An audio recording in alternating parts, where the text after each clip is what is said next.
चलिए आगे बढ़ते हुए उत्तर प्रदेश का जिक्र करें। उत्तर प्रदेश में खामोश बैठी मायावती 5 राज्यों के चुनाव को लेकर के पूरे एक्टिव मोड में नजर आ रही हैं। आने वाले वक्त में मायावती ताबड़तोड़ रैलियां करने जा रही हैं। मध्य प्रदेश और छत्तीसगढ़ में मायावती ने गोंडवाना पार्टी के साथ गठबंधन किया है, जबकि राजस्थान और तेलंगाना में बीएसपी अपने दम पर चुनाव लड़ रही है। मायावती तो 4 बार उत्तर प्रदेश की मुख्यमंत्री रह चुकी हैं। अब मायावती की बहुत ज्यादा सियासी ख्वाहिशें बची नहीं है, बल्कि वो इन सियासी रैलियों के जरिए बसपा को मजबूती देना चाहती हैं और अपने भतीजे आकाश आनंद की लॉन्चिंग करना चाहती हैं। आकाश आनंद मौजूदा वक्त में बीएसपी के नेशनल कोऑर्डिनेटर के रूप में काम कर रहे हैं और साथ ही राजस्थान, छत्तीसगढ़, तेलंगाना और मध्य प्रदेश की जिम्मेदारी भी आकाश के कंधों पर इस वक्त है।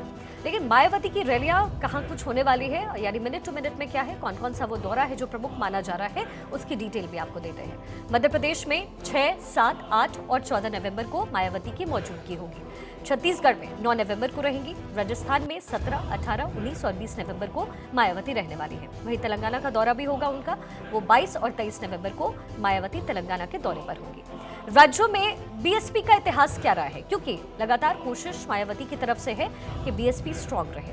ग्वालियर, चंबल, बुंदेलखंड और विंध्य क्षेत्र में बसपा के पास मजबूत वोट बैंक और वोट बेस रहा है। 1990 से राजस्थान में किस्मत आजमा रही है बसपा। 1998 में 2 सीटों के साथ उनका खाता खुला। बसपा ने फिर 2003 में 2, 2008 में 6, 2013 में 3 सीटें वहां पर हासिल की, यानी जीती।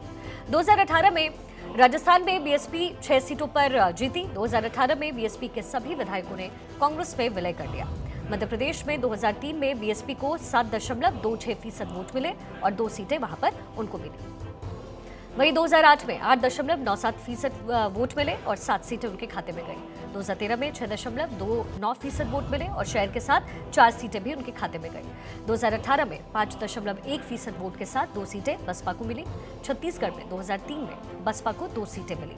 2008 में 2 और 2013 में 1 सीट पर जीत बीएसपी ने हासिल की। 2018 में भी बसपा को 2 सीटों पर ही जीत उस वक्त मिली और यही वजह है कि मायावती अपने आप को राज्यों में भी बहुत स्ट्रांग मानती है। न सिर्फ उत्तर प्रदेश, बल्कि उन्हें लगता है कि बसपा का दबदबा इन तमाम राज्यों में भी हो सकता है। लेकिन आकाश आनंद, उनके सामने क्या चुनौतियां हैं, क्योंकि आकाश आनंद को एक लेगेसी के तौर पर मायावती बढ़ाना चाहती है, यानी बीएसपी का जो दारोमदार है वो आकाश के कंधे पर होगा।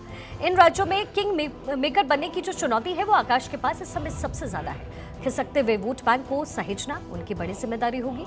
चुनावी राज्यों में ज्यादा से ज्यादा सीटों पर जीत दर्ज करना एक बड़ी चुनौती आकाश के लिए हो सकती है। कैडर वाली बीएसपी के कार्यकर्ताओं को एकजुट करना भी उनकी प्रायोरिटी में होगा। जीत के बाद विधायकों के टूटने को कैसे रोके, ये भी चुनौती होगी। क्या आकाश में संगठनात्मक क्षमता है, ये भी एक बड़ा सवाल बना हुआ है।